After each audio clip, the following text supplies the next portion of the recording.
to get right into this space. Just give me a few minutes to get things going. We're going to play a song and kick back off the old school style Monday night, Wednesday night, and Friday night live. And I'm so down because one is for Charlie.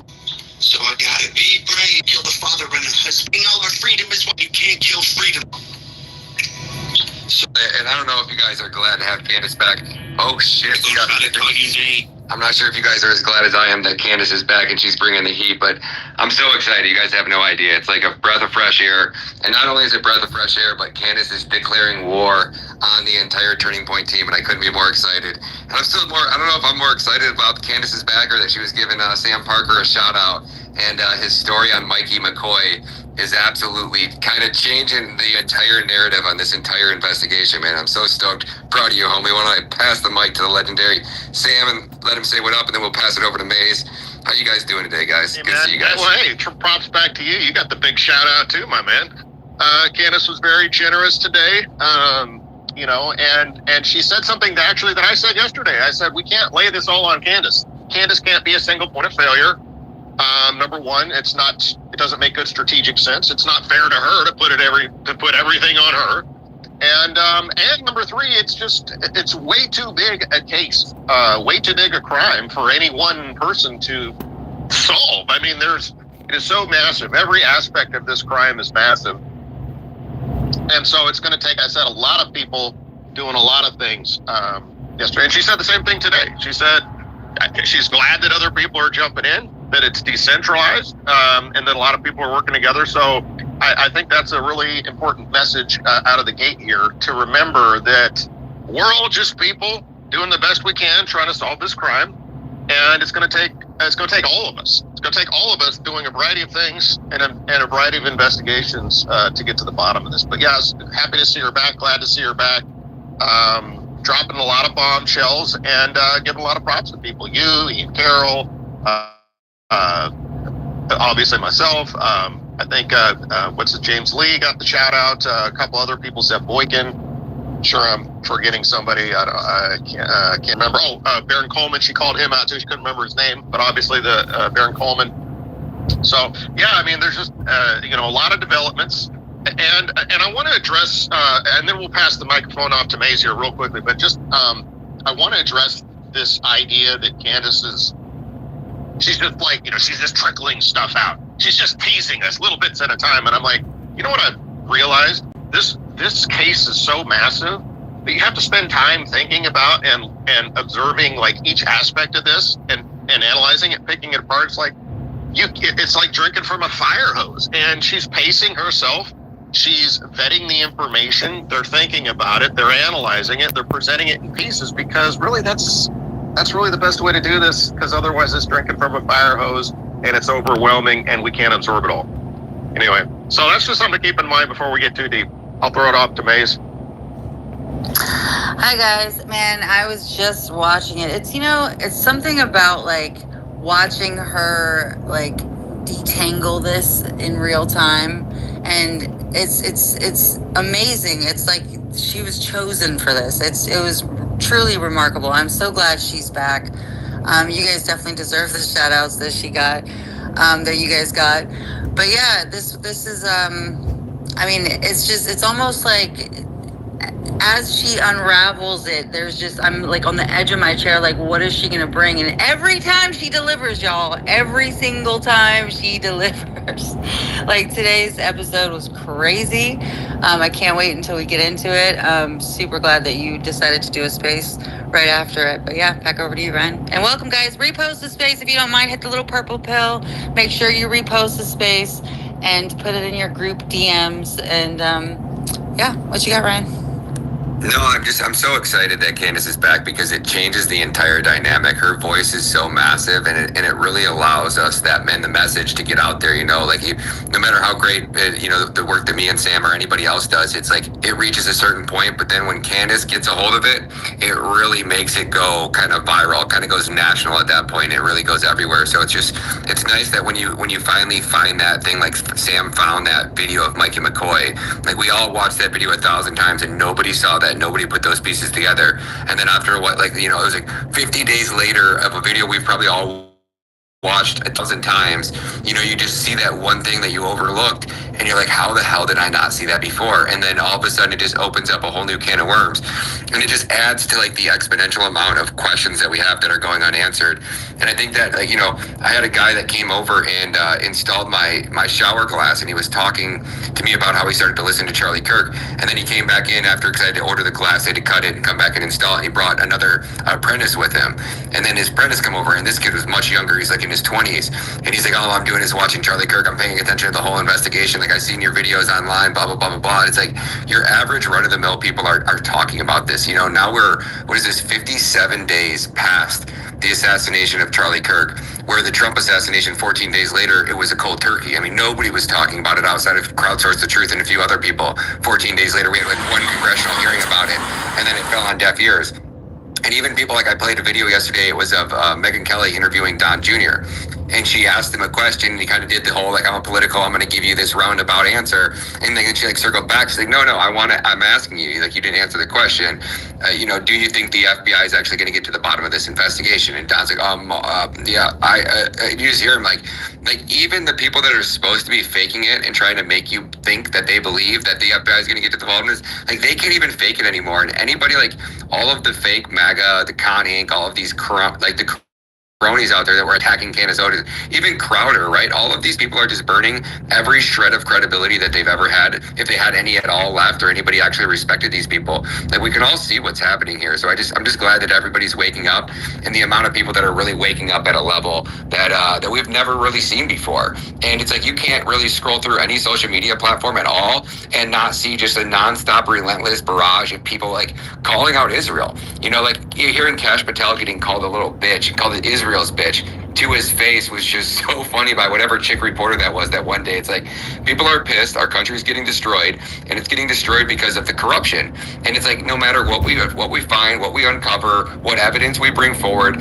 like, the people at the top obviously don't get held accountable. And until, like, I think our entire country wakes up and realizes what a two-tier justice system is, we're not going to get to the bottom. We're never going to get answers. And I think that this is where it all starts. I think that this was the turning point in American history. I was warning about a major false flag coming. I don't know if you guys have seen. I was like, I don't know if it's going to be some type of terrorist attack or it's going to be another directed energy weapon attack. But if I'm not mistaken, a Category 5 hurricane, like a massive one, is hitting Jamaica or en route to Jamaica. If I'm not mistaken, maybe I overlooked something. Is it? Okay, all right, it is. I see some 100% coming up. I was like, I don't know if it's going to be another directed energy weapon attack, but they need something so massive. It has to be Hurricane Helene style to really take the eyes and the attention off of this, where like the news and every social media platform, all like the pundits can kind of go. It's like, it gives them a good excuse, I guess, if you will, to not be focused on Charlie Kirk, because there's something so catastrophic and so monumental that like it almost forces everybody to report on it, kind of thing. And I think that's what we have coming. I think it's inevitable that has to come. But even something like Hurricane Helene, I don't think it's going to do it. Now, some type of terrorist attack would maybe. I don't think people like myself are going to stop, or Sam Parker or Candace are going to stop talking about it. But it would be hard to break through the noise of a false flag terrorist attack that took place on USA soil. Like something like 9/11 would be so monumental. It'd be really hard, because then we would have to be going that route again. Oh, it's Israel again, would be the prime suspect in whatever terrorist attack it was. So it would take a little bit off the Charlie Kirk assassination, but at the same time, I don't think it really would work. Same with these false flags, another Maui attack, a flood, a Hurricane Helene. I definitely think it's coming. And I think that every time that they carry out one of these type of attacks, it's just going to become more and more obvious, and people are going to start waking up at a rate that eventually, the chickens are going to come home to roost. And I'll land it here. But that's where I think, like, the momentum's building. Like, Trump, I don't know what they're telling him, but like, he's going out there, and he's even saying, like, this is like a video somebody sent me 2 days ago, or it was, I don't know when it was, might have been yesterday, when he was giving some speech somewhere, and he's like, 2 years ago or 4 years ago or 6 years ago, I forget what time frame he gave. He goes, if you would have said anything bad about Israel, it would have pretty much ended your political career. And he goes, that's completely the opposite today. He goes, you say anything good about Israel, it pretty much ends your political career. But he's like, look, I'm still here. My polling numbers are at an all-time high.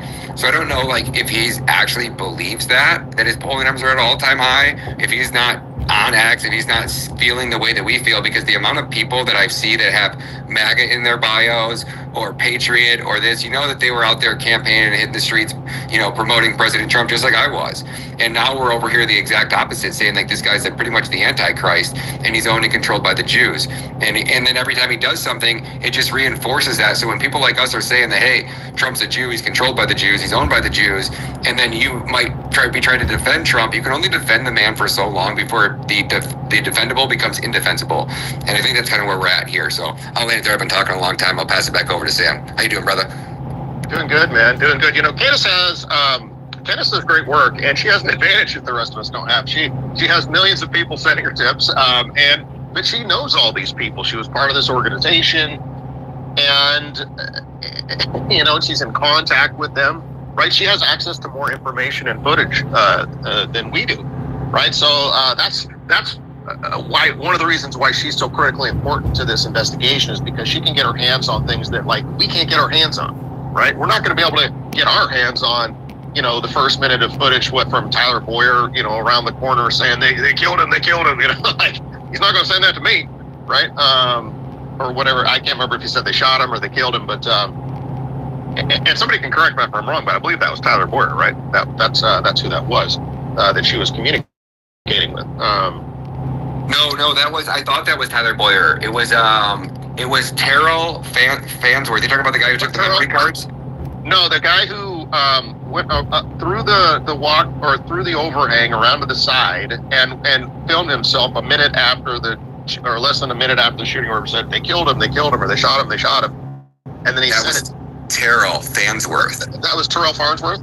Yes, I reported on that. I thought it was, I don't know why I thought that as well. I'm glad I'm not the only one. I could have swore that she said that was Tyler. Well, I only watched it once right before we got on here, so I'll have to go back and watch that. But but the point is Terrell Farnsworth's not going to send that to me. Like, I'm not in contact with him. He's not going to send that to me. Apparently, he didn't send that to anybody else except Candace, right? So, that we know of. And apparently he sent that to her to prove something to her. Like, that was her feeling, apparently. But that's the importance of her. She can get her hands on information. She can be in contact with people that we can't be in contact with, and she can get footage and other information and other insider scoops that that's going to be very difficult for people like us to get our hands on. I've never been a member of Turning Point USA. I've never been a part of that organization. I only know a few people who were sort of like student reps or whatever from that direction, but certainly nobody in the management. So, that's why that's one of the big reasons we rely on her. And then she's got a whole team of people that, are doing work and running these things down. And, they got a studio and they're all set up, to present this information in the best way possible. And I thought they did a good job. That millisecond timer was a stroke of genius.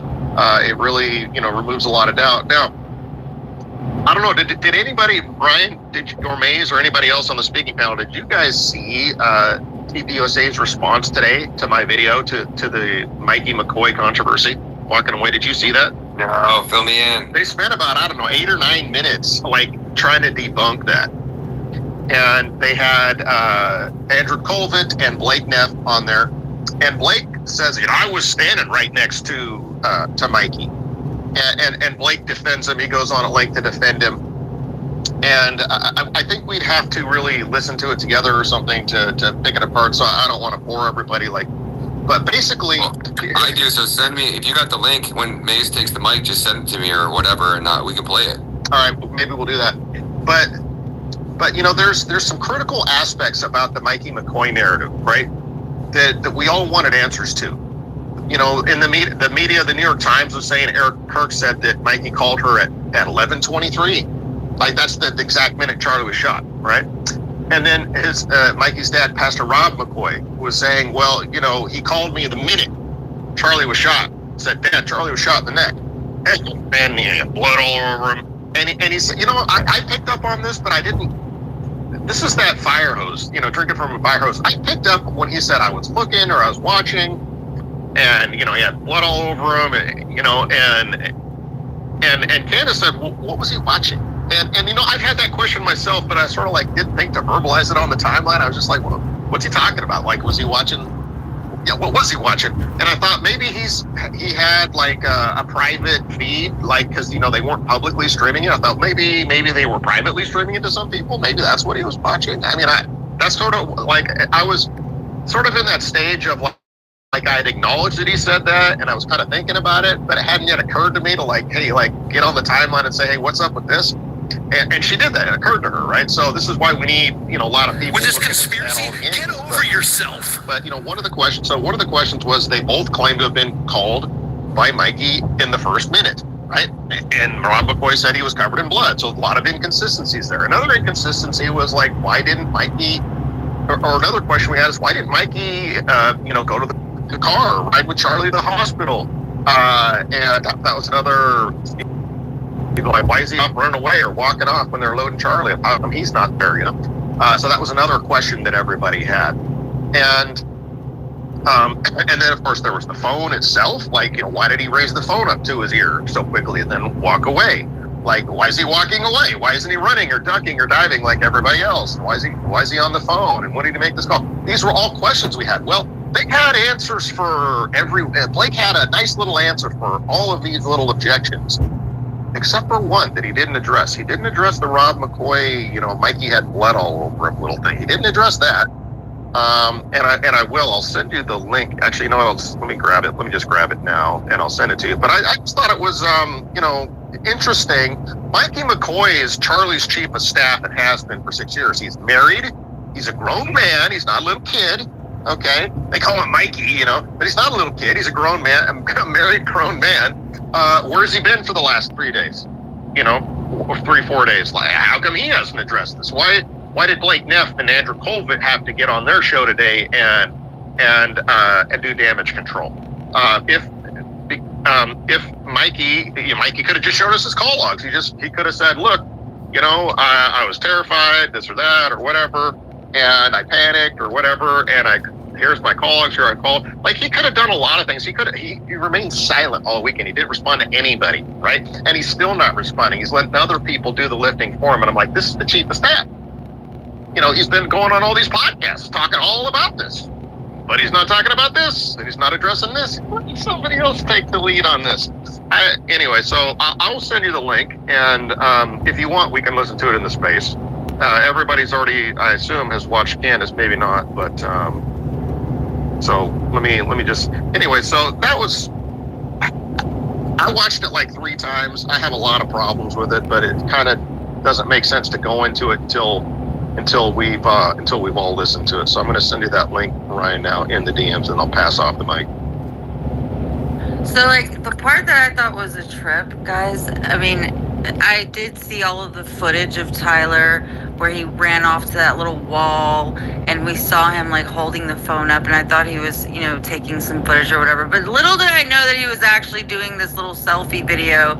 And then how did he know Charlie was dead? Within 4 minutes. Actually, 4 minutes was when he took down the SD card. So yeah, I think that selfie video was in the first minute and a half, right? First 90 seconds. Exactly. Yep. And so we should just say again, that was Terrell Farnsworth apparently, not Tyler Boyer. That's what Brian just told us. So we don't want to. We want to get that correct. Somebody can go triple, quadruple check us. One's the PR guy and one's the Nope, I'm 100% because I was sent screenshots by like 3 different people. When I put that video out, I got like 24,000 views, and my DM started blowing up saying, hey, guy, you got the wrong guy, you got the wrong guy. And I was like, oh, shit, my bad. And that's why that's why nobody had seen Tyler Boyer, right? Like, we were all, Candace put out a video or a tweet and was like, hey, has anybody seen this dude? Because Tyler Boyer claimed that he was there, but we couldn't find him on video anywhere. So it was kind of weird that he said he was there, but yet nobody's seen him on video that entire day. So I'll end it there. Go ahead. Yeah, no, I was just saying, I mean, I know that it's really difficult to say what we would do in that situation, but the last thing I would be thinking about is recording my reaction, okay, to a friend of mine, somebody that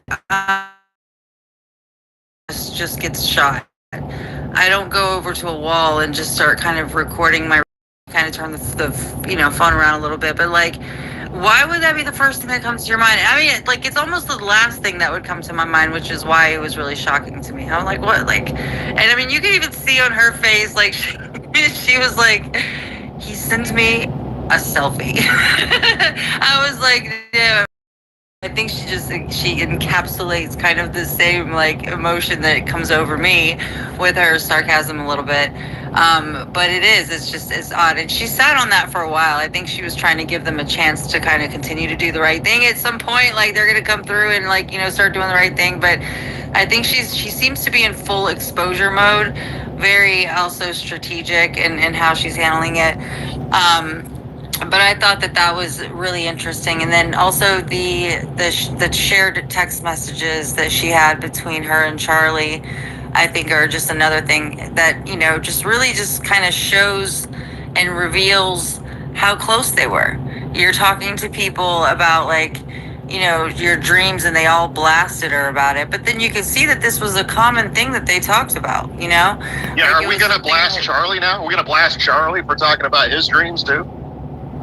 Is that what we're going to do? Right, Mace? Right. That's what I'm saying. It was just like, and he had this premonition that something was going to happen. And like, it was, and apparently he dreamed about it all the time, which is kind of scary. But I mean, this is something so like, not to bring the woo-woo, but like he coming to her in a dream just doesn't seem as awkward now. Like, it doesn't seem like it's like, wow, that seems, like it would be a part of what happens. But yeah, I just thought that was really interesting, and it does show that, and it justifies her passion about this. She's not trying to get clicks. She's not like, it's not about that. Like, you could tell she really truly just wants to get to the bottom and find out who it is that killed Charlie, and she's going to expose whoever that is. I think what was like, so if I can step in real quick, thanks for having me up, but I think about those text messages that hit me so hard was him relating to her as his David, to be the one, like in the fight against David and Goliath, if you're Christian at all, like that is a huge thing. And she really is David versus Goliath right now. And he texts that to her, like she was going to be the one to carry it forward and be the one. And it's amazing to me that he had the foresight to think of anybody in this world, Candace will be the one that will be my David. Like, she's going to be the one that is fighting for me. And that's in his own words. It's not, well, he told me this one time, or hearsay, or anything that anybody can debunk. Like, those are his own words. And so that was so powerful to me whenever she was reading those text messages. And then not only that, but if you go back and look at Terrell, or however you say his name, up against that wall whenever he's doing the selfie, which blows my mind that he was actually taking a selfie at that time. We saw him holding the camera up. We thought maybe he was just getting footage, and that was bad enough. But now that we know that he was actually filming himself at that time, makes it even more mind-boggling. But if you look at like in the background of some of the other videos that you can see him in, he looks perched up there, like he's completely comfortable. He's not scared. He's relaxed. He doesn't look frantic. I would be a nervous wreck at that time. Is there another shooter? Am I going to be shot? Where am I going to be safe? Like, a million things going through my head that I wouldn't be thinking of, oh, I need to take a selfie of myself right now to document it. That it seems so out of place and even more bizarre. And it raises even more questions that I think that they're going to have a hard time answering once again. And this is what I'm loving about Candace, and why she even, she titled her video today about it being bait. Like, she's allowing, like, she's putting out just enough that she's giving them the opportunity to come clean. But it's still, whenever they're not, they're hanging themselves at the same time. So I really appreciate her content. I really appreciate that Charlie has a friend like this that is still doing this and fighting for him. And it's really sad to think that nobody else at TPUSA is coming forward and standing up for Charlie besides Candace. It's just a very sad situation. And for a man that touched so many lives and gave so many people opportunities, it just breaks my heart that she is the only one. And that's his ride or die, though. Like, she was there. She said it today, even in the video. She did more campus tours with him than anybody else. She was by his side doing it more than anybody else. She spent 6 years next to him. Like, she founded it. Like, she grew this organization with him. And it just goes to show that, like, sometimes whenever you are at the bottom and you're struggling and you're trying to, you know, live your dreams out, that those people that you build that with are truly the people that are closest to you. And other people might just think you're, you know, dispensable. And in this case, I think we're seeing that some people could have seen that he was dispensable. Very well said. Very well said. Sam, I got your video teed up too, so if you want me to kick that off, we can go right into it right now if you want. First I wanted to just dwell on what Noxie said for just one moment, if I may. Oh, absolutely. Jump on in there. So Terrell Farnsworth says they shot him. They shot Charlie. They shot him. He says it several times, they shot him. And then he said, I think he said, and correct me if I'm wrong, then at the end he says he's dead, right? Yes, correct. 100%. Right. Gave us the he's dead, Jim. Who's they? And why would you say he's been shot? Like, I watched Adam Bartholomew scream, and when the shot rang out, he's like, there's been shots fired, right? Shots fired.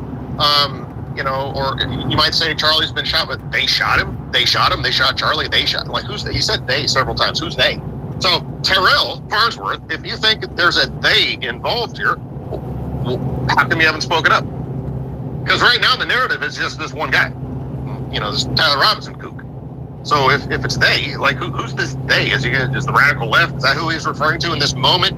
In this moment where Charlie is shot, is that where his mind went? The radical left has shot Charlie. Is that what he's thinking? Like I don't know. It's very. No, you're right, Sam. Because that's your first thought would be someone, right? Someone shot Charlie. Someone shot Charlie. No, they shot Charlie. But Charlie got shot. Charlie got shot. Somebody shot Charlie. You know they shot Charlie.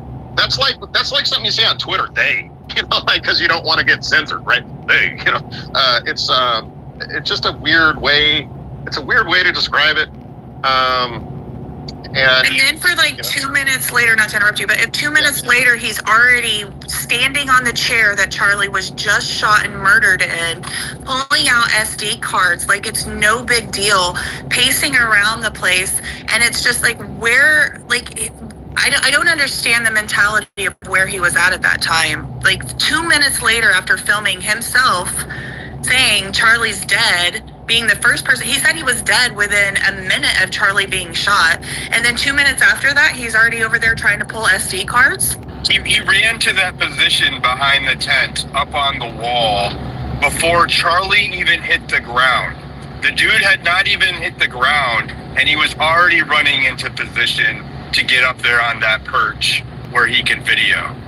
Like, that's how... I am looking at it still right now, and Charlie is falling, and one of the security guys, it might be Dan Flood, has his arm around Charlie's bicep.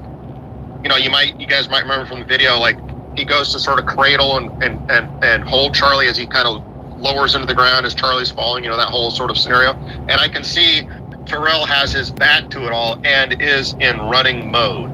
So that's correct. Yep. So that's correct.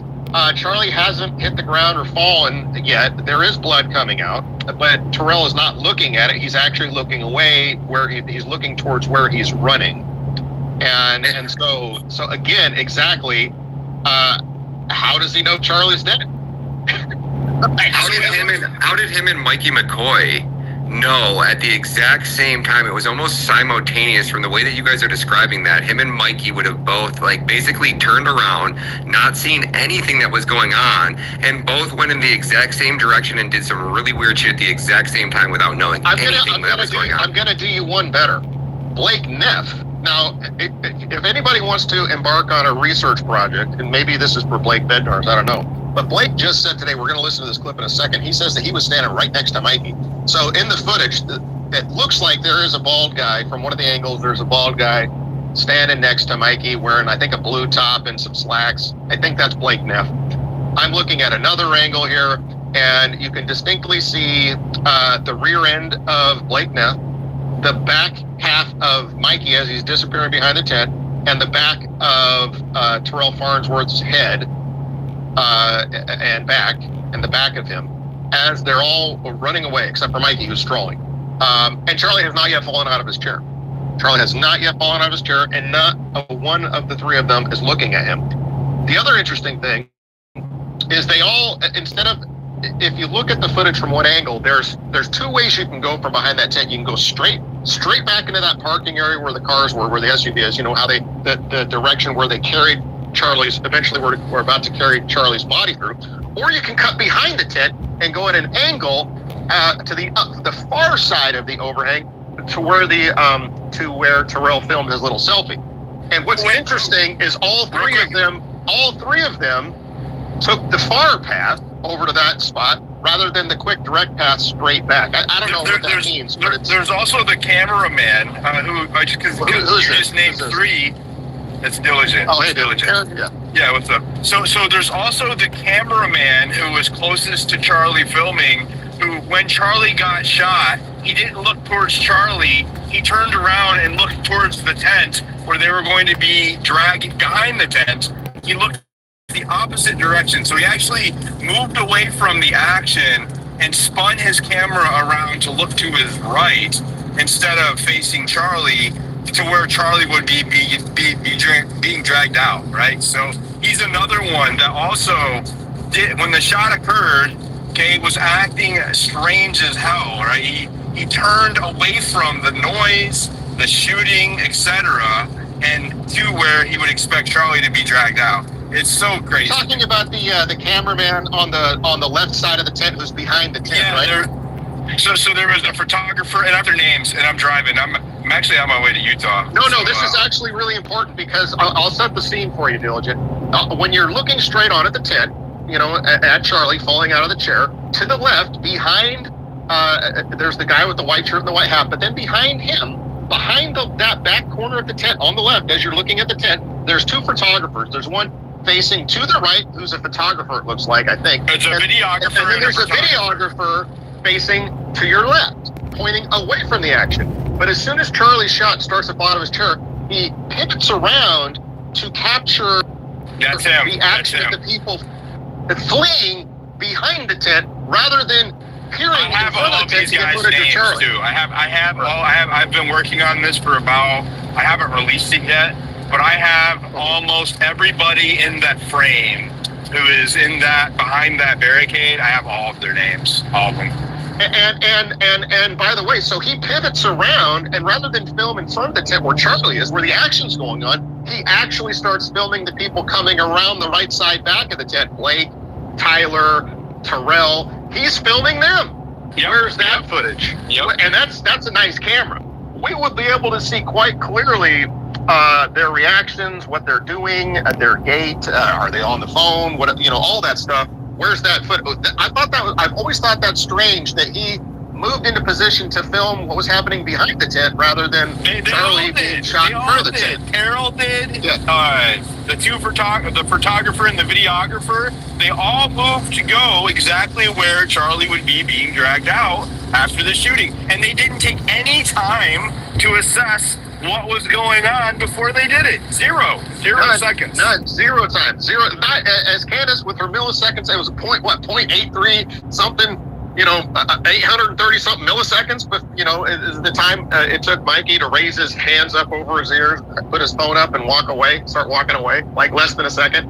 And if you look at the angles, he never actually fixes his gaze on Charlie. He only incidentally sees Charlie as his gaze pans across Charlie as he's turning to walk away. That's the only time he actually looks at Charlie. Like, they didn't even spend an entire second gazing upon him.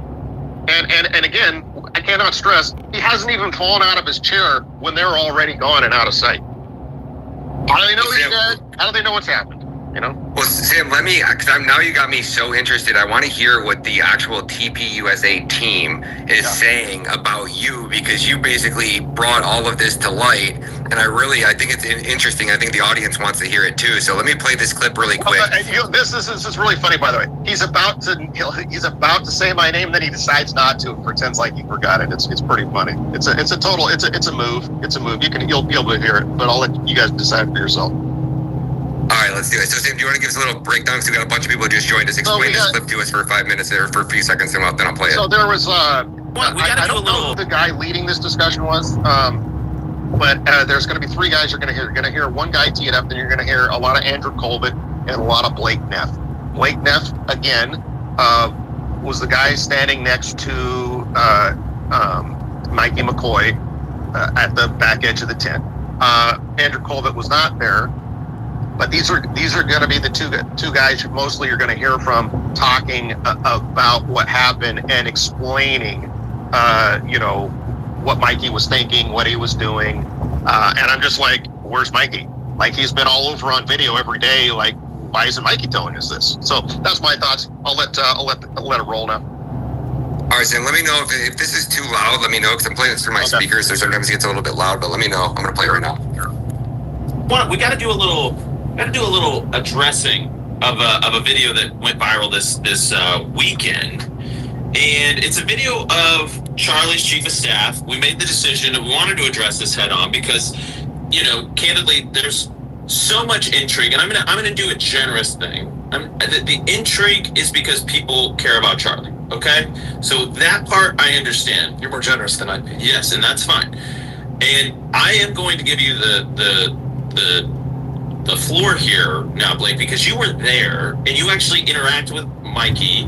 You were with Mikey. You left the scene and then connected with Mikey. So explain what the video is. All right, I'm not going to set the scene. Well, I'm not going to wallow in it at length, but people have. It's gone viral and people have asked us to address it. I'm going to do so briefly.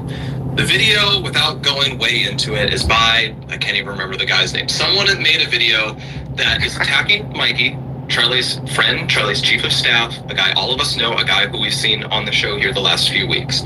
They are attacking him, claiming, based on a few seconds of clips, that he allegedly has like a nonchalant or calm reaction to Charlie's murder. And I'm just going to be blunt about this. This is a extremely disgusting attack. And I can speak to that because I was there when it happened and I was next to Mikey when it happened. And what I can say is, I can't say every single thing that happened, but I want to talk about this specific narrow thing. That the shooting occurs. I am next to Mikey. Both of us hear a loud crack. We both turn. We both see Charlie, who has been shot. Both of us, I think at about the same time, realize that means there is a shooter who is on the scene. And, you just hear the crack, so you don't know, did it come from far away? Did it come from close? Is there a mass shooter unfolding right now? So I and him both had the reaction of, let's get out of here before we're both shot. That is not us abandoning Charlie. Charlie had a security team. They all leapt immediately into action, and they got Charlie out of there, which was what their job was to do. My job was not to get in the way and screw this up because, I had to be a hero. That was not my job. I remember even running past, both of us going past the SUV that we came in on, and me thinking, should I get in that car? And then thinking, no, that's a really stupid thing to do. And then I kept going.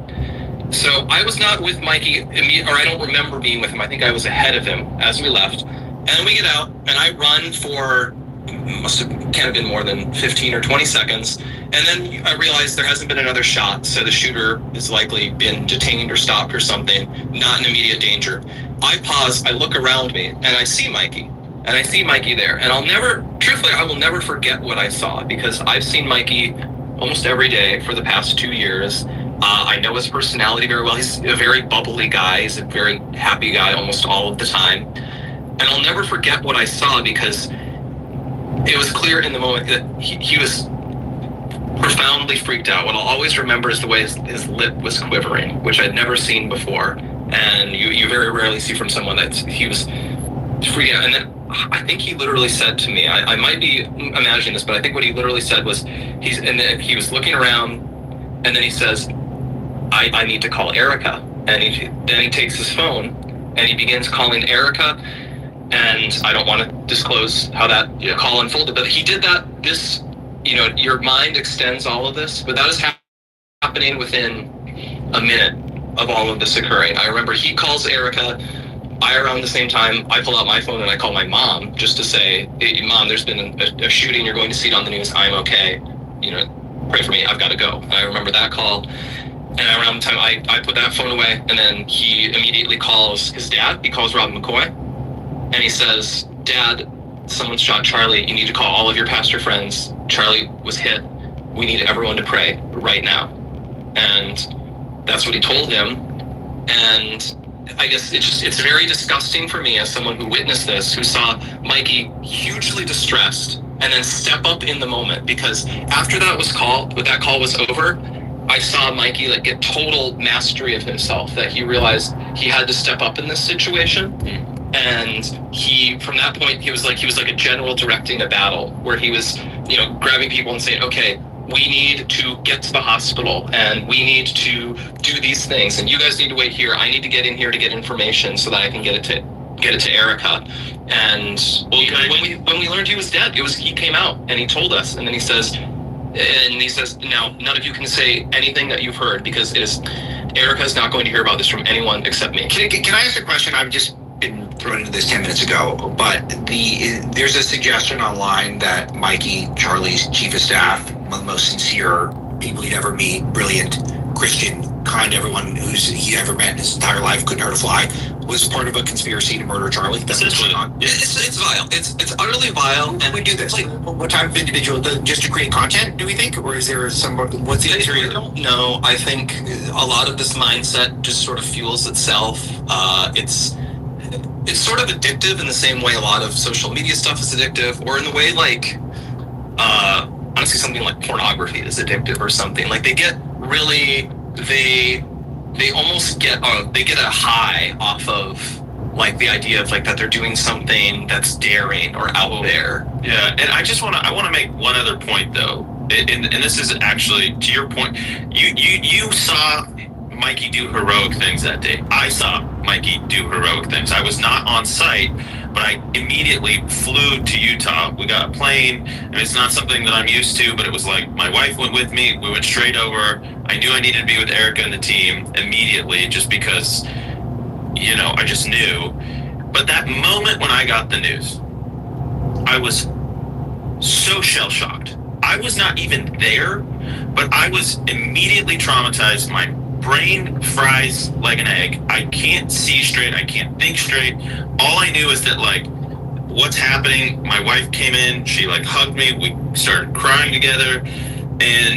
And I can't even remember those moments very clearly. I wasn't even there. Mikey was Tuesday. Talked about that. And I asked him, I was like, do you ever remember the moments after? He's like, I can't even really remember. I know I called Erica. I know I called my wife. I know I called my dad. I can't even really remember the steps I took. I can't. But here's the last thing I want to make a point of. And Charlie had given me similar instructions along the years. Said, if anything ever happens to me, you call Erica. Yeah, that is just, and he drilled that into Mikey's brain so that when this moment of trauma happened, that he turned around and he knew he had to do it. And by the way, last thing, because this is part of the video allegations here, is that they think they're alleging that he was on the phone immediately. He was not. He was taking social videos, which he would send to our group chat, which we would then put on Charlie's social while the event was happening, so you could see like the crowd come in or his interactions. And we were only 2 questions into this event, so he was still getting it out to all the chats he needed to do, which he did at every event. He turns around and it was so blaringly loud, I'm told. You would know this better than I. This is what I'm told. It was so blaringly loud, and he was so shell-shocked, he put his fingers in his ear, but his phone was still in his hand. He walks away, and he's... not even walking, because people are talking about that. The way it was is we had a cordoned off area with rates, so you had controlled access. All the people, when this happens, they all get the idea we should leave before we are shot. And so there's a little narrow gap that I think it's not really walking, it's that everyone has to slow up to get through this little narrow choke point to get out of the area. And anyways, well, the point is he walks briskly. I don't even care if he's walking, running, whatever, because again, the most traumatic thing you could imagine had just happened to him. My brain fried. I cannot imagine what was going through your guys' head being on the scene and seeing it.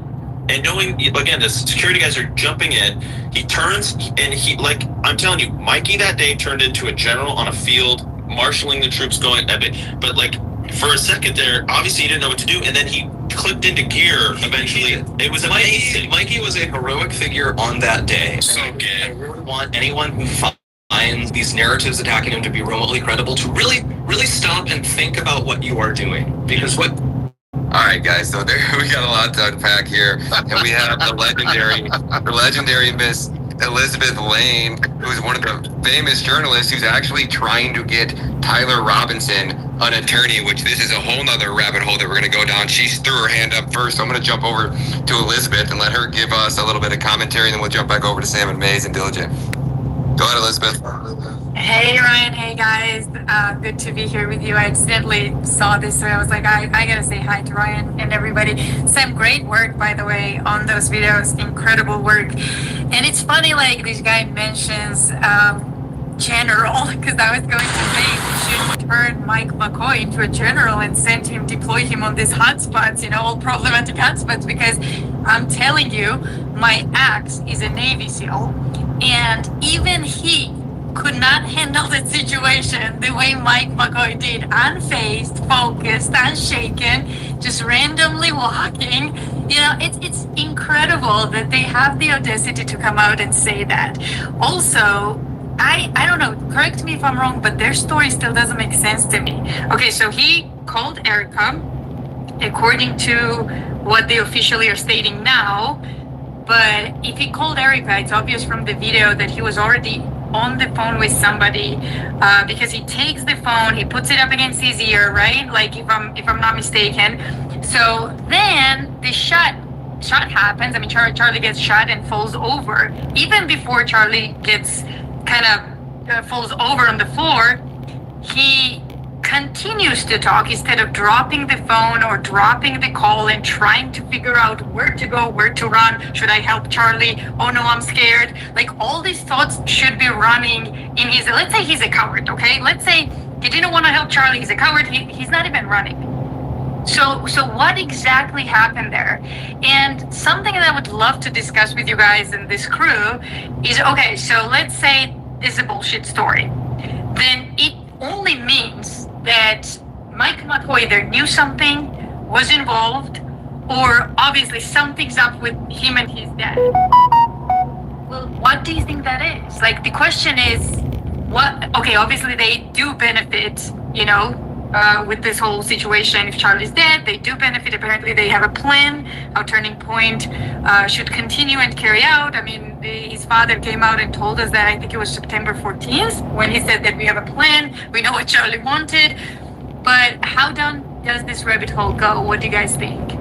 Well, Elizabeth, let me add to that too, because so what's that guy's name? Andrew Colvo just said there was what Mikey McCoy's job is to do, and what he's done at every single event is to film and then get these clips to us immediately, right?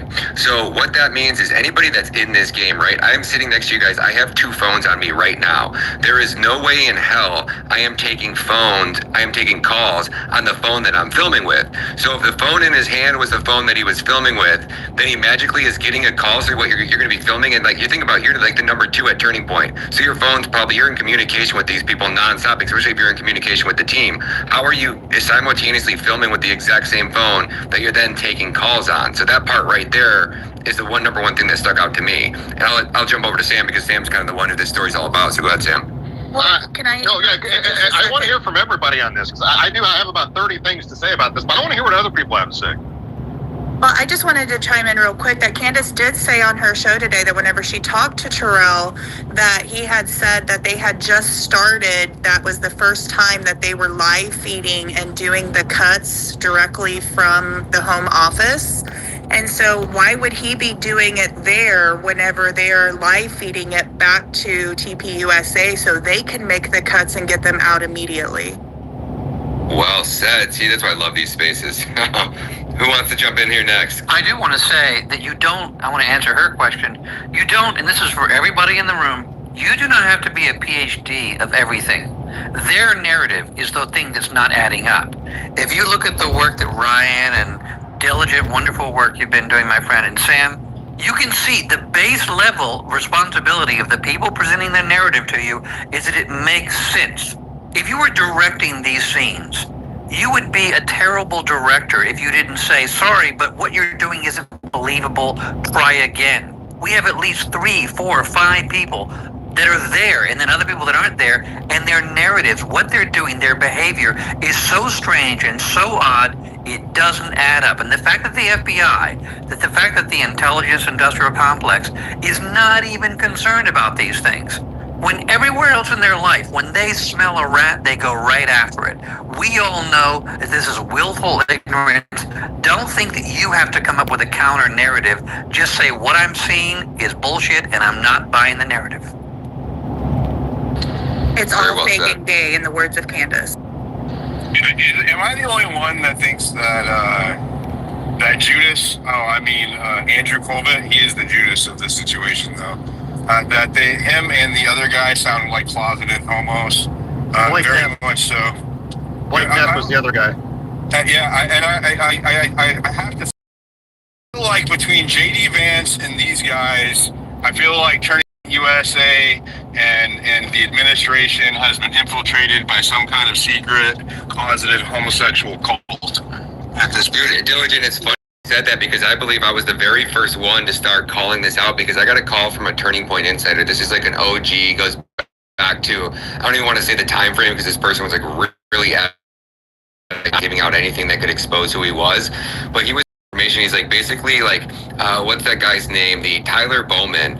I believe his words were like he acts like a prancing, like he runs around like a prancing little schoolgirl. And he goes, and everybody at Turning Point knows that he's a raging closet homosexual. Now this is all just allegedly. This is just coming, so this is nothing that I'm saying is an absolute fact or your own research. It's just my opinion. But he was saying that basically everybody outside of Charlie Kirk at Turning Point is a closet homosexual, and they're also referred to one really big name influencer who's part of the team, whose producer is a homosexual and actually has told some stories about some other people at that organization. So I think you're right over the target. I think that a lot of these people at that organization seem to be gay, but yet it's funny that you almost watch them overcompensate when they're posting videos and photos of their wife and their family every single day. It's like you don't have to go above and beyond to kind of try to convince us that you're straight unless you might be hiding something, is what I'm kind of saying. So And then it kind of goes towards the secular. And here's I think the concerning part is that we're now seeing this righteous conservative Christian movement happening in the wake of Charlie Kirk's death that's being adopted at the state level even today. Okay, the governor of Florida came out and said that he's going to be partnering with Turning Point USA to install chapters at all of their high schools. I mean, this is, if this were happening in any other country, it would be like a communist movement, right? Like when the government starts telling you openly that we're going to be installing political organizations into your schools, that's exactly what China and these other communist countries do. So if the fact that there is so much left unanswered about Charlie Kirk's murder, most people, and I mean, I've ran so many polls on this, nobody fucking believes this shit. The normie people I know don't believe it. The people who aren't on Twitter all day don't believe it. The people who, like my mom, the boomers who are not on the internet at all, they don't believe it. Nobody buys that shit. And we're letting this organization just run wild, being propped up by the state to go out there and indoctrinate all of our kids, man. I don't think it's enough to just question things. We have to decisively, I don't know, man. We have to find some kind of way to get the truth out there in a way that's irrefutable. I just don't know how we do it. Just really quickly, I think it's important to note that this would be the evangelical sect, okay? And we already all know what that means. If they're putting this in high schools at the state level, if that's what you're saying, that is really concerning. I saw Dr. Joe had his hand up for quite some time since he's been up here, so I just wanted to pass him the mic real quick and then go to Travis, and then we'll open it back up. David, I know you wanted to chime in too. Go ahead, Dr. Joe. Thanks, Maze. Yeah, just listening to the Turning Point USA people talk earlier got me a little bit heated because it's like the blatant lying here. My background is psychology. I do have a PhD in psychology, and what Candace was talking about a fight or flight response, that is entirely correct. Okay, it's how Mikey and a few of these other people were acting seemed so abnormal. Mikey, I believe it was Blake Neff that was saying that, oh, they were fleeing, they were running away to make sure that they hid. Mikey was not running away. And this is frustrating to me because the gaslighting is just so egregious. Mikey was calmly walking away.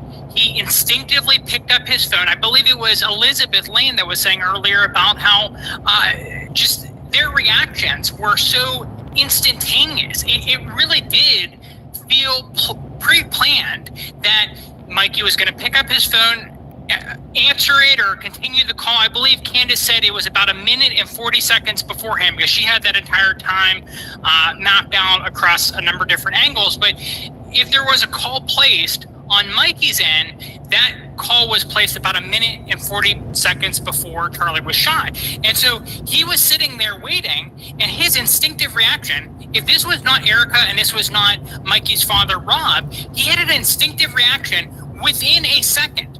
Candace said it was like, what, 800 milliseconds or something crazy? Within a second, he picked up this phone and calmly, very calmly walked behind the tent, and they were talking about Blake, I believe it was on that call, was talking about, oh, they were going to hide and stuff like that. You could see Mikey in the background. I believe it was in an open parking lot. And it's like, if you look at how the crowd was reacting for minutes afterwards, they were hiding.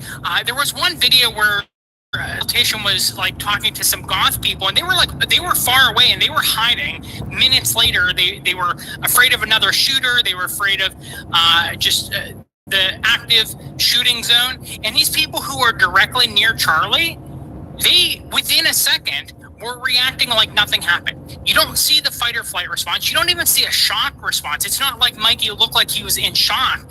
They had what seems to me, and this is again just my opinion, it seems like it was very coordinating.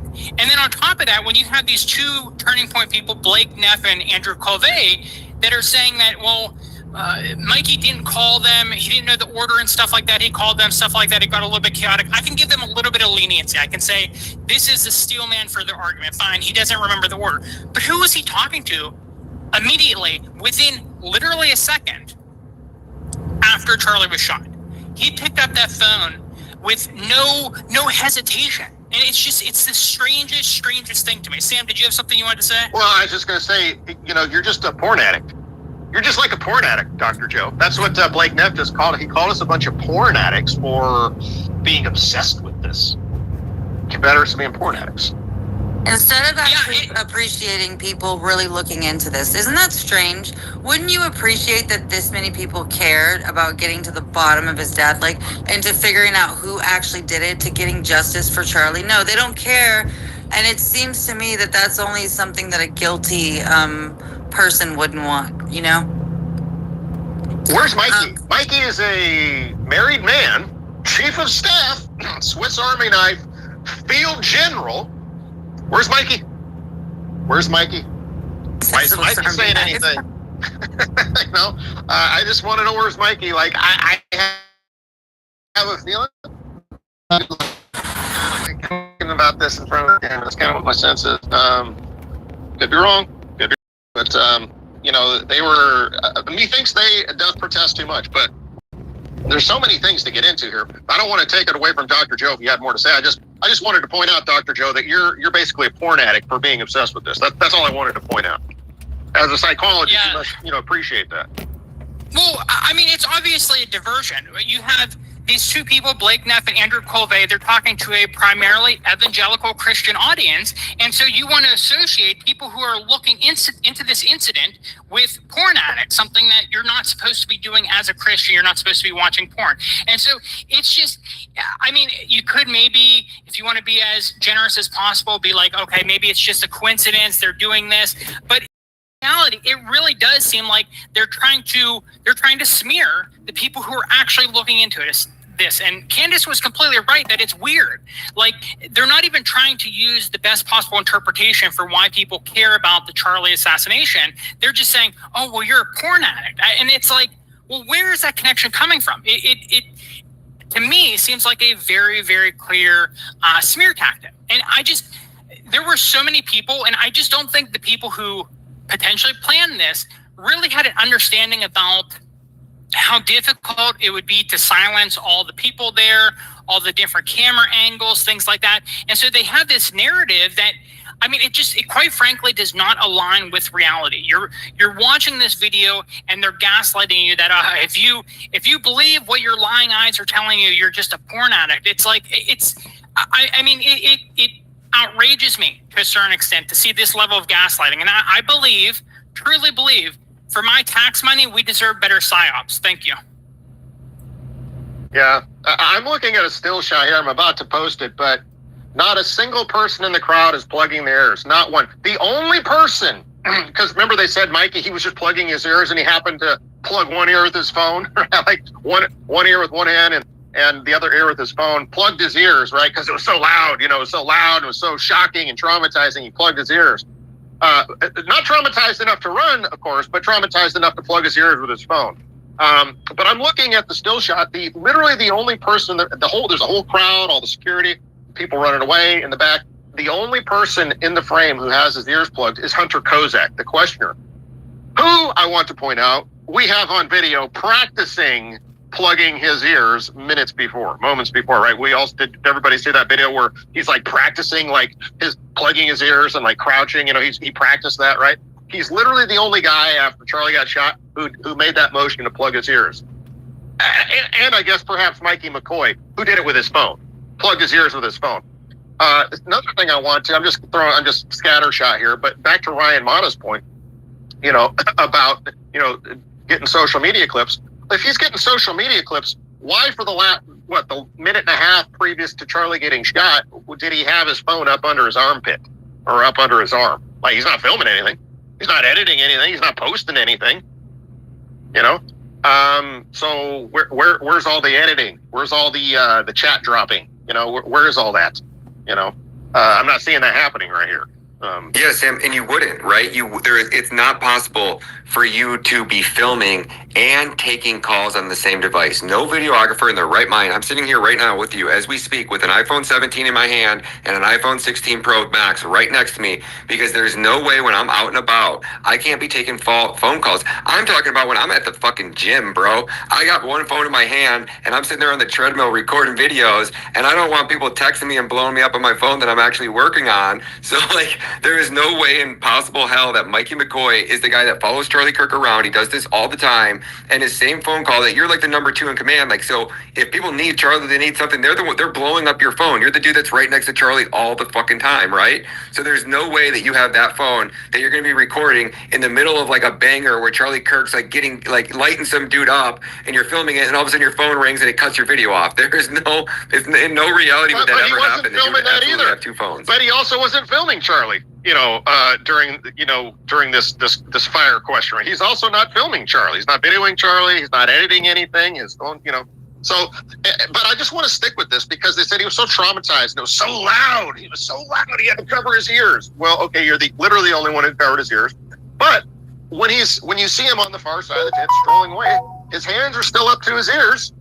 And he's just strolling. So, I don't know. It kind of seems weird to me. It's so loud and traumatizing that I have my hands up over my ears and I'm just walking normally.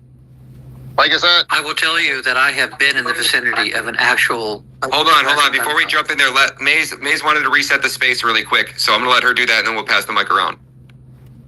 Thank you. So, I just wanted to give everybody a nice welcome. This is... picking back up where we left off last week, guys. Candace is back. So she breaks the internet. I don't know if you guys saw it, but we are discussing what all the revelations and everything also that Sam and Ryan and everybody that has been posting, not only while she was gone, but continuing to post as she comes back. But guys, do me a favor. Please hit the purple pill. Make sure to repost the space. Get this in your group DMs and make sure you're following everybody that's on the stage. And we are bringing some people up and rotating seats. So if you wish to come up, if you have anything, then please request to speak. But with that being said, David, if you wanted to make a so I've had the misfortune of being in that situation where there's gunfire. So someone actually shot someone. I was right in the vicinity, and the fear goes right through your body. I mean, it really does. It's such a distinctive sound. You don't grab your ears and you don't grab your phone. Fight or flight's a real thing. If it was my buddy, I'd think I'd have to be there. I'd hope that I would be there. But the idea that you just wouldn't even for a second to even demur on behalf of your supposed great friend, and then the idea that you're walking away, you're not really sheltering yourself at all, by the way. It just doesn't. Dr. Joe, you're absolutely right. This absolutely does not, in our DNA, does not compel us. You don't grab for your phone. Something, Sam, that I think the guy sort of played out of turn, the recording that we just heard, when he said, and I called my mother and I said, pray for me. I don't buy that. That's a contradiction. If you're saying to your mom, I'm still in danger, someone might shoot me, you wouldn't be on the phone. You'd still be trying to find. I'm telling you, I've been in that situation. You want to not get shot. When you feel that sense of mortality about you, you want to get to a place where a bullet has to go through something truly solid to get to you. You want to get basically into a position of hiding. So I just don't buy the narrative. Yeah, and Mikey's literally the only guy walking. Even Blake Neff was running. Now, it looks at the very end, it looks like he maybe hitches his gait and stops running. Like, you guys be the judge, but you can see him exit the back left of the tent off to that side, and it looks like he kind of stops running and slows down. It's hard to see because you only have 1 or 2 paces to judge. And then Mikey comes in behind him, just strolling. So even Blake was bolting. Everybody's bolting except for Mikey. Mikey doesn't bolt. He just walks off. He just walks with his hands over his ears. Yeah, I saw Elizabeth on mic. I just wanted to see if she wanted to come on that. Yeah, so it's really weird that, you know, he never, well, like, according to his father, he's a trooper. I mean, he's so cool, calculated. He directs people around and all that. Yet this guy forgot to call 911. Like, this happens, and okay, let's say you are super sharp and it didn't phase you and all of that. Like, pick up the phone. The first thing you do. Field Marshal doesn't call 911. Yeah, exactly. And like, everyone knows that, at least like most people know, that when you are around such things, family is last to inform, because you first want to figure out, is the guy dead? Is he alive? Can we get, paramedics here? Can we, like, then you call. Elizabeth, this is such a good point. And I've tweeted about this, but like, so let's say this is all true. Let's just assume, let's just posit that it's true. He called Erica. How did that conversation go? Erica, Charlie's been shot. Is he okay? What happened? Exactly. I don't know. Why not? I walked away. What? Like, how did that conversation go? What information at that point in time did he have to impart to Erica or his dad, or Exactly. how did that conversation go? Like, and was he really?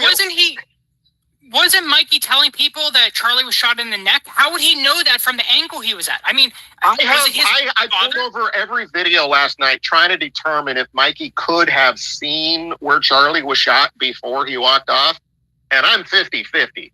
Like, definitely you can't see it from the rear right corner of the tent. You definitely can't. But that part of that's because Charlie kind of falls a little bit to the left. But but Mikey's so fast that he's walking away. It's 50-50, 60-40 that, like, he couldn't have been certain that he even saw where he was shot. Like, it's really hard to figure out. I think somebody needs to, like, do one of those wireframe, CAD analyses, perhaps, like use a computer and we get the angles. But like, it's really tight that he might not have been able to even see where Charlie was shot. Might not have even been looking at him long enough to really see the blood. Perhaps I'm 50-50 on it. It's very difficult. It's difficult to know, to see. But like he didn't even spend a whole second, 0.8 of a second. Like, it's nothing. Like, and here's something interesting too. I thought Blake sort of gave something away here. He said, I ran. It's not my job, he said. I didn't want to get in the way and mess things up. Did you hear him say, I didn't want to get in the way and mess things up, or whatever he said. I didn't want to get in the way. I'm like, well, that's the first thing you think when your buddy that's 5 feet from you gets shot is, I don't want to get in the way. What? That was your first thought. I don't want to get in the way. It's not my job. It's not my job. Exactly. Hey, Sam, it's actually Gary Melton is getting us the 3D renderings when he did the drone surveillance footage. I talked to him on, I believe it was on Friday, and I asked him when that would be out. He might have already published it, but what he was waiting on was actually waiting on the exact height dimension of that tent. So once he has that 3D rendering, you technically would be able to do this analysis with like some type of AutoCAD and actually see 100% definitive proof if he would have had an angle or would have known. But I don't see how he could have, because he was turned away. Like he was turning around at the in the process of turning. And I believe, somebody can correct me if I'm wrong, I have to go back and look at this, but I do not believe that he was looking at Charlie when the shot hit him. He was looking at Dan Flood, who was behind Charlie.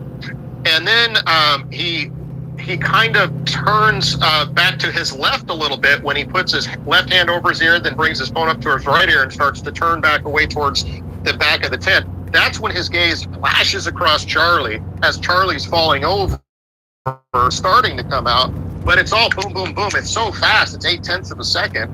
And it's only a fraction of that he actually, his vision pans across Charlie there for less than even the 0.8 of a second. So it's really difficult to, like, you're not even going to, like, maybe look, take a moment, be sure. Of course, Blake wasn't. He was out of there. Blake was out of there fast as well, running past Mikey. That's another thing here. Blake ran, Mikey not. And you know, and did you hear how Blake kind of hedged a lot? He's like, I ran, Mikey didn't. I was ahead of him, but then I ran past the SUV and I thought maybe I should get in. I'm like, nah. And then I was actually, well, he said, we ran past the SUV. That's what he said. And then he backed up and he said, well, actually, I was ahead of Mikey.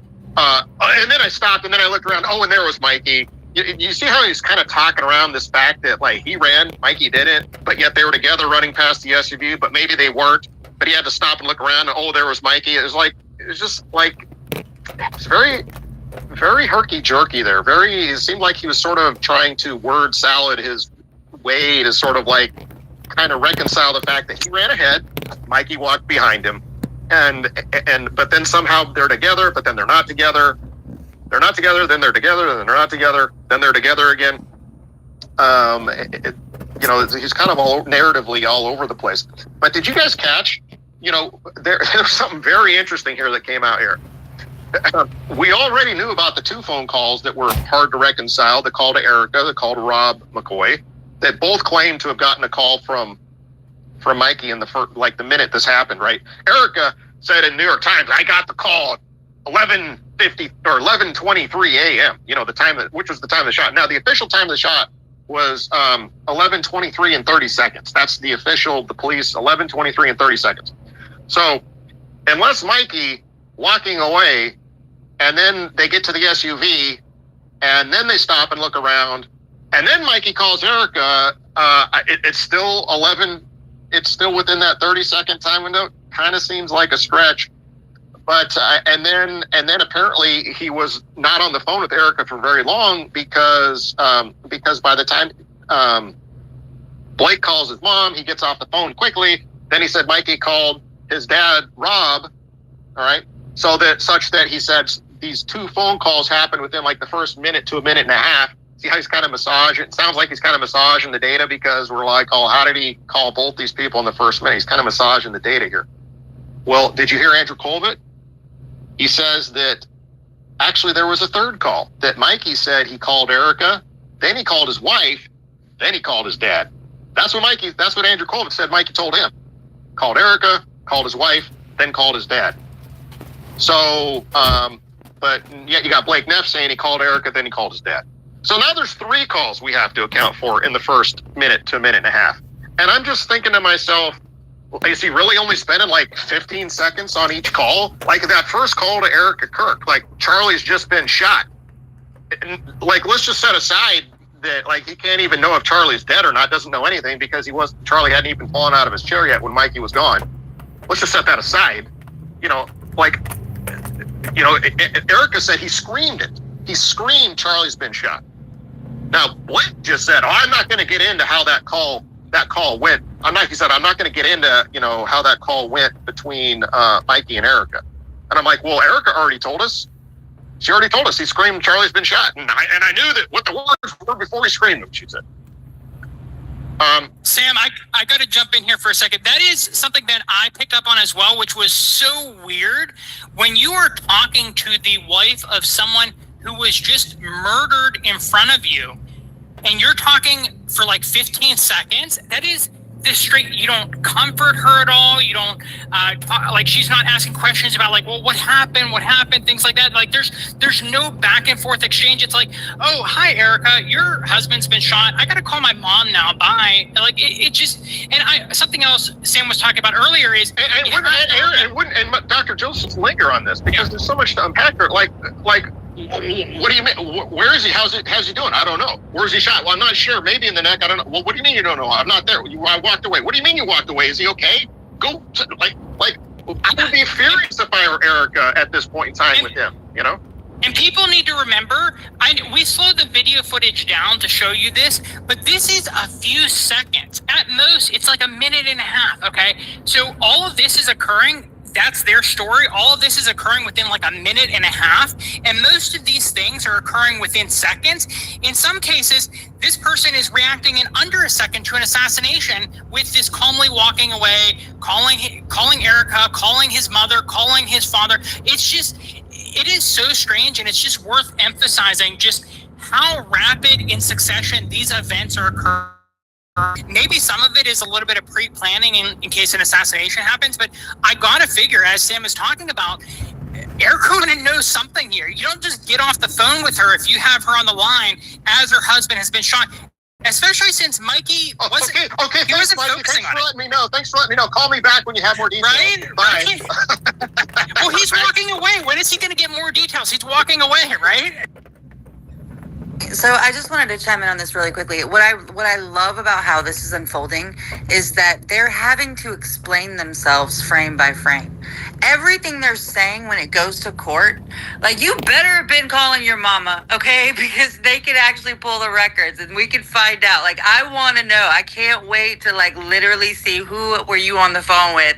Who were you calling? So I'm glad that they're under such scrutiny and that the public is like, well, what were you doing? Why would you do that? How would you just pick up the phone? Well, Maze, I have bad news for you, Maze. None of these people are going to be asked that on the stand. I'm gonna guarantee right now that none of these people's phone records are going to be subpoenaed and entered into evidence and questioned on the stand about that. I find that as about a 0.0% possibility. I think that maybe because there's a lot of corruption. However, I am a forensic file fanatic. Okay, OG, watched it like 10 years every episode. But that is something that typically happens when they do care about solving a crime, is figuring out all of the people placed around you, what they were doing, and why the story doesn't make sense. Because that's why we're here. Like, none of this shit makes sense. Everybody's trying to piece it together, and we as humans are like, I'm a human, and I normally wouldn't do that. You know what I mean? It's just kind of going against what is normal. So, but he called three people in the first minute, Maze. 3 people. Called Erica, he called his wife, and then he called his dad, Rob McCoy, all within the first minute to a minute and a half. Now, what is it, like 10-second conversations, and you got 5 seconds to look them up in your phone book or go back to your recent calls, hit redial to call them up. You got to get their number, you got to call them, it has to ring. Hello, Did anybody further, like, I guess, ask him, did she answer? Did you talk to her? Or did it ring? I guess these are questions that, I don't know, did anybody... Did you notice the one thing they didn't cover? When Rob McCoy said, I was watching and Mikey was covered in blood. Like, they didn't cover that portion of our objection. They just, kind of glided right past, they just kind of glided right past that. They just sort of let that, like, we'll just kind of, don't notice that. Well, sweep that under the rug. We're going to notice that.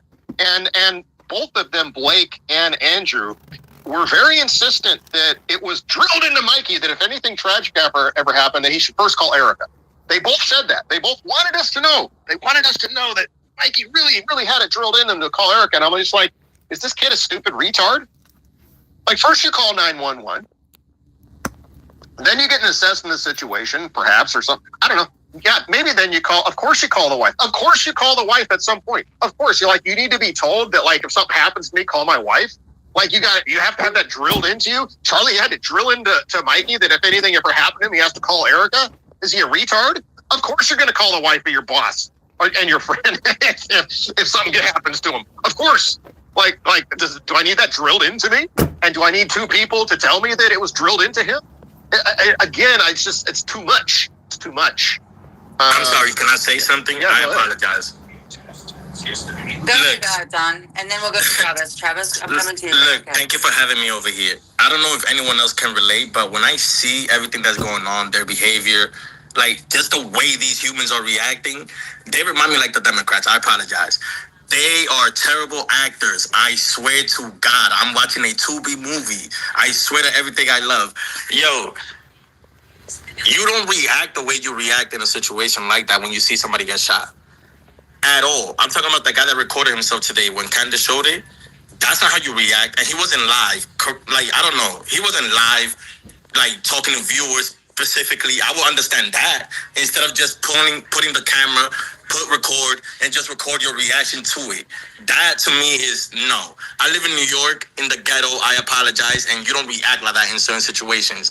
These people are terrible Tubi movie actors, and they are all lying. Thank you for having me up here. That's actually a good point, right? Like, it'd be different if he was live streaming and he wanted to kind of like keep the audience, like, you know, in that moment, even that would make a little tiny bit more sense than being like, let me just take a selfie video here and flip the camera around, You know what I'm saying? Like, that's strange behavior. No, I agree. That's an excellent point. Thank you for bringing that up. I also thought it was strange that Mikey was quite insistent that he be the only person that talked to Erica. I thought that was kind of weird. I don't know what that means. I don't know if it means anything, but it's kind of weird. Like, Erica should only hear it from me. And nobody call Erica or talk to Erica, just me. I'm like, what? I thought that was kind of weird. I just don't even believe him when he says that Charlie told me to call Erica. Like, okay, it is usually common practice to call the immediate family of whoever's hurt. At some point, when it's appropriate, when we have enough information to be able to share with them.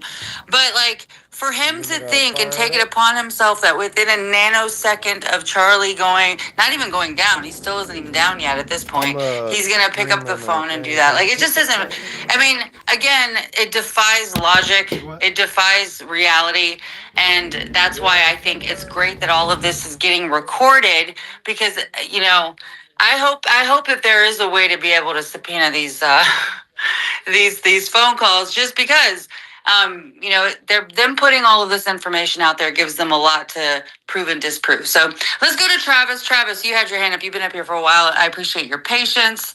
Go ahead and jump in. No, real quick. Didn't want to interrupt. I'm loving this conversation.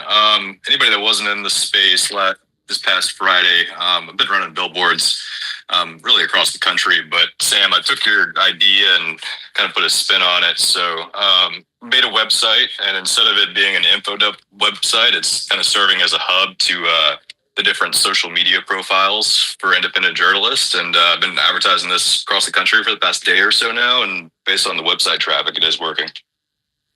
That's awesome.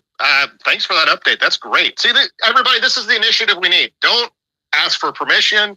Don't wait for approval. Just go do things. Just go research. Just make stuff happen. That's what we need. And Travis is a wonderful example. He bought billboards. He's put up a website, directing traffic to this website from the billboards, all on his own dime, all on his own time. And that's just awesome. Can't say enough good stuff about that. Thank you, Travis. Everybody, be like Travis. Thank you, guys. Yeah, appreciate that, Travis. But yeah, this is like, it's just all weird, Mikey. The other thing, they say he was plugging his ears, and I'm sorry, but when you plug your ears, you bring both hands to your head simultaneously. I want you to think about that. If I tell you to plug your ears, right? If I tell you to plug your ears, you will bring both hands up in unison to your ears. Okay, and that's what Hunter Kozak does. He brings both his fists up to his ears, the sides of his head, right? That is not what Mikey did. He distinctly took his right arm up to his ear first, then he raised his phone up to his left ear second. All right, it was not simultaneous. It was in sequence. It was rapid sequence, but it was in sequence. Okay. Sam, somebody brought this up, and it hit different today. But there was somebody practicing that shit before the shot happened. Like, it was weird. Maybe we were just kind of inundated with data around that time, so that, like, it was still shocking. But kind of in hindsight, like, why would anybody ever do that? Why would you practice, like, how you react to a loud, the person I think it was that asked him that question, right, was the one that was practicing ahead of asking him the question. It's almost like they knew the question that was going to trigger this. It was that person that asked that was practicing his response to him getting shot in front of him. What? I mean, I don't know what's going on now. Hunter Kozak's dad apparently is a producer on the Jimmy Kimmel show. Somebody can correct me if I'm wrong, but apparently I think that's been established. His dad is a producer for Jimmy Kimmel. So he's somehow, savvy to showbiz in some aspect. I can't say why he was doing the head grabbing or the fist up to his ears, plugging his ears, practice motions beforehand. I'm not here to say that he knew there was going to be a shot and that was going to happen. I mean, I don't know. Perhaps. What I am saying, though, is it's interesting that the only person that you can see plugging his ears besides Mikey is the guy who was practicing plugging his ears beforehand.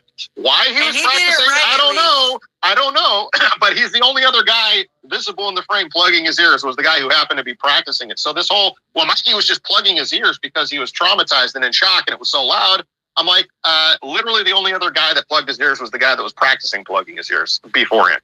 So it's just that's weird. I'm sorry, but that's weird. That's weird. It's bizarre. And then a few seconds later, when he's still walking away, he's still got his ears plugged, sauntering off. It's just it's incongruent. Colvett was saying, he's like, at the end of that clip, Candace says, I don't care if he's walking, running, whatever. It was the most traumatic thing ever that had ever happened to him. And they're just sort of, see how they're trying to hand wave it away? Well, I don't care if he was walking, running, whatever. He was traumatized. I was traumatized. I got there later and I was traumatized. And I'm like, he was so traumatized, he was walking away.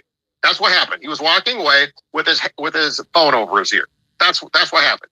That's what happened. It seems like as if, he had a phone call he was going to place before it happened, and then he just continued with the call. Because, you don't just make that decision in a nanosecond, right? So if we're really kind of dissecting this frame by frame, you were already calling somebody, you were going to, and you just continued to decide to make that call. So if that was Charlie Kirk's wife, if that was Erica, that's a little bit strange too. Guys, we're... we just have to be really clear, because according to Blake, he doesn't call Erica till after they've walked past.